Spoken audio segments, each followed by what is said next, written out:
Lionel Andres Messi was born on June 24, 1987, in Rosario, Argentina. From the moment he could walk, a ball seemed to follow him everywhere. His father, Jorge, worked in a steel factory, while his mother, Celia, was employed in a magnet manufacturing workshop.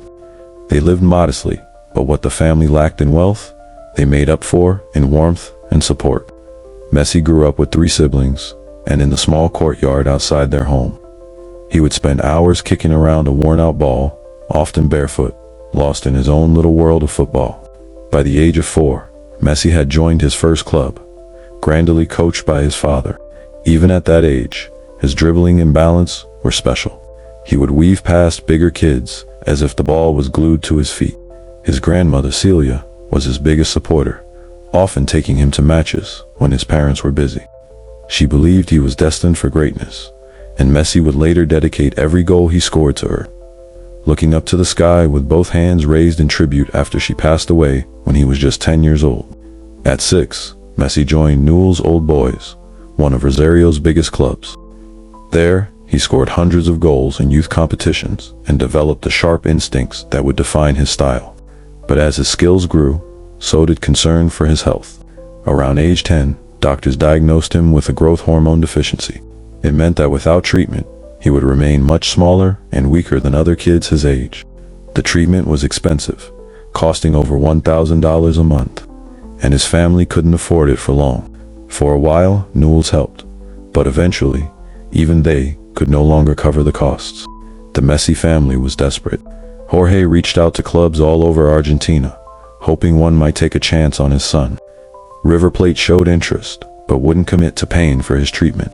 Then, through family connections, word reached Spain, specifically FC Barcelona, a club known for developing young talent at their famed La Masia Academy. The story of a small Argentine boy with incredible skill reached the club's sporting director, Carlos Rexach. After watching Messi train for just a few minutes, Rexach was convinced.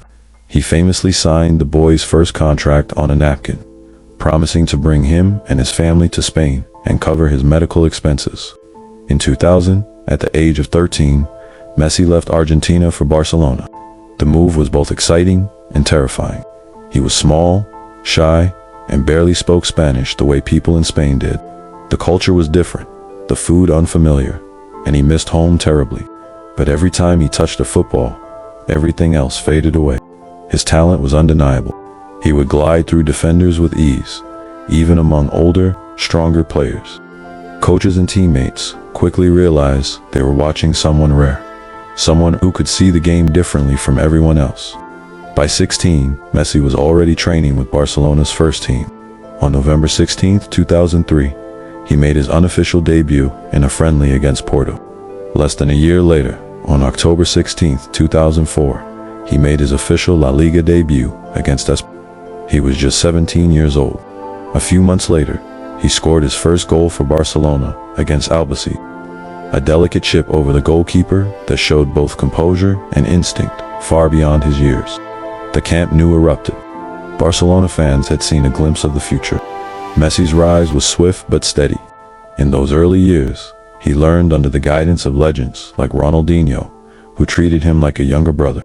Ronaldinho's joy, flair, and confidence rubbed off on Messi, and soon the torch was passed. By 2006, Messi was already a key player in Barcelona's attack.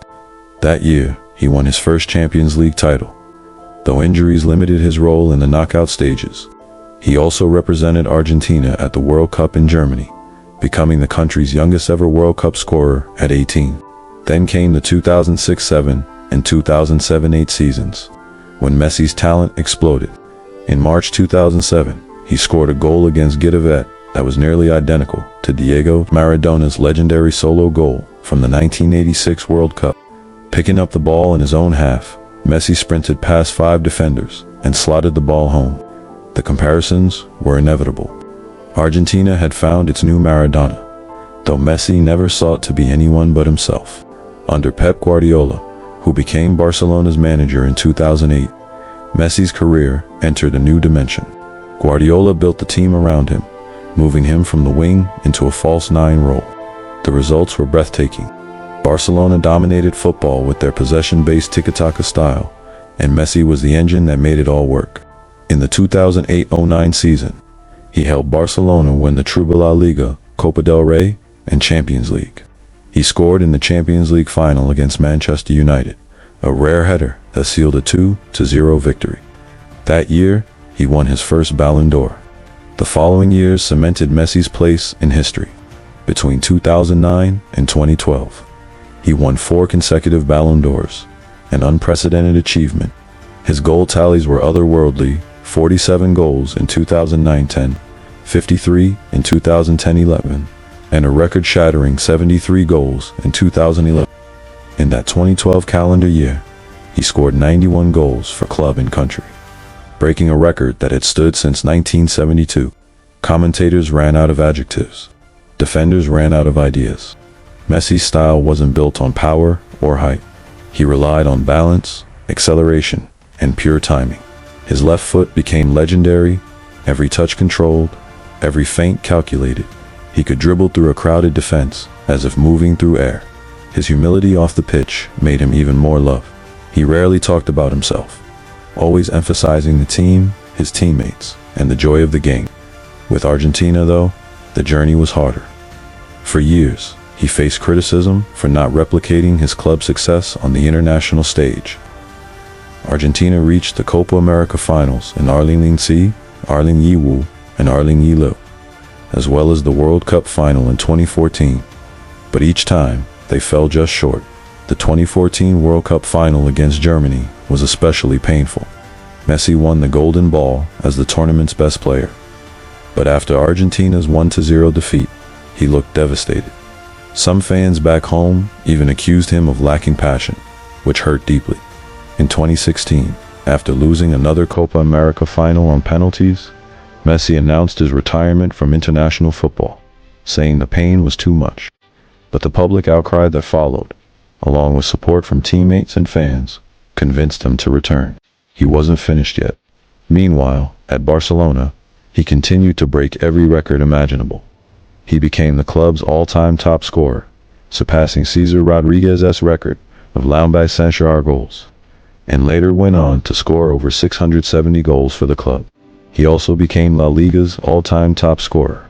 His partnership with Xavi and Iniesta was pure poetry, and later, with Neymar and Luis Suarez, he formed one of the deadliest attacking trios football has ever seen. The 2014-15 season brought another treble for Barcelona, with Messi again central to everything. In 2019, Messi won his 6th Ballon d'Or, further extending his lead over rivals. But change was coming. Barcelona's financial troubles began to worsen, and by 2021, the unthinkable happened. After more than 20 years, Messi was forced to leave Barcelona because the club couldn't meet La Liga's financial fair play rules. His farewell press conference was emotional tears, streamed down his face as he said goodbye to the only professional home he'd ever known. Even the club president admitted, "This is not the end we wanted." Shortly after Messi joined Paris Saint-Germain, it was a new challenge, but the adjustment wasn't easy. The style, the city, the expectations, it all felt different. Yet even in Paris, Messi still produced moments of magic. He won Ligue 1 titles, provided countless assists, and linked up with old friend Neymar and young star Kylian Mbappé. By 2022, though, the narrative around him shifted once more, as attention turned back to the one trophy that had always eluded him: the World Cup. At the 2022 World Cup in Qatar, Argentina arrived as one of the favorites. This was Messi's 5th and likely final World Cup. From the first game, it was clear he was on a mission. After a shocking opening defeat to Saudi Arabia, Argentina regrouped, and Messi led by example. He scored crucial goals against Mexico, Australia, the Netherlands, and Croatia. Then came the final against France, a game that will go down as one of the greatest ever played. Messi scored twice, once in regular time and again in extra time, before converting his penalty in a shootout. Argentina won 4-2 on penalties. Finally, the missing piece was his. Messi lifted the World Cup trophy, completing football's ultimate journey. In that moment, the debate ended. For many, he wasn't just one of the best, he was the best. The victory made Messi a national hero in Argentina. Crowds filled the streets in celebration, and even Maradona's old critics embraced him fully as their own. The image of Messi holding the World Cup aloft, smiling through tears, became one of the most iconic sports images of all time. He was named the tournament's best player. Once again, a fitting recognition for his brilliance and leadership. After the World Cup, Messi's career entered a new chapter. In 2023, he made another surprising move, this time to the United States, joining Inter Miami in Major League Soccer. It wasn't just a football transfer, it was a cultural event. His arrival transformed MLS overnight. Stadiums sold out across the country. Fans who had never watched a match before tuned in just to see him play. Even in his mid-30s, Messi's influence was immense. He led Inter Miami to their first ever trophy, the League's Cup, scoring 10 goals in 7 matches and proving that age hadn't dulled his genius. Off the field, Messi has remained humble and grounded. He's married to his childhood sweetheart, Antonella Roccuzzo, and together they have 3 sons, Thiago, Matteo, and Ciro. Despite global fame, he values privacy and family above all else. His social media presence is understated, often showing glimpses of home life or training, not luxury or excess. He continues to support charitable causes, including his own foundation that helps children access education and healthcare. As of today, Messi stands as one of the most decorated players in football history. Over 800 career goals, more than 40 major trophies, 8 Ballon d'Ors, 10 La Liga titles, for Champions Leagues, 1 Copa America, 1 World Cup. A list so long, it almost seems unreal. But beyond the numbers, what makes Messi special is how he plays. The grace, the precision, the love for the game. It's something that reminds people why they fell in love with football in the first place. He has inspired an entire generation, not just through records, but through his humility and perseverance. From a boy in Rosario battling growth hormone deficiency, to the man who conquered every league and lifted the World Cup, Messi's journey is the definition of dedication and belief. Even now, as he plays in America, every time he steps on the pitch, there's a sense that you might witness something magical. Lionel Messi's story isn't just about goals or trophies. It's about resilience, about a small boy who refused to give up, about the love of a grandmother who saw greatness before anyone else did, about a family who risked everything for a dream. And in the end, it's about the beautiful game itself, about the power of football to turn a shy kid from Argentina into a legend known in every corner of the world.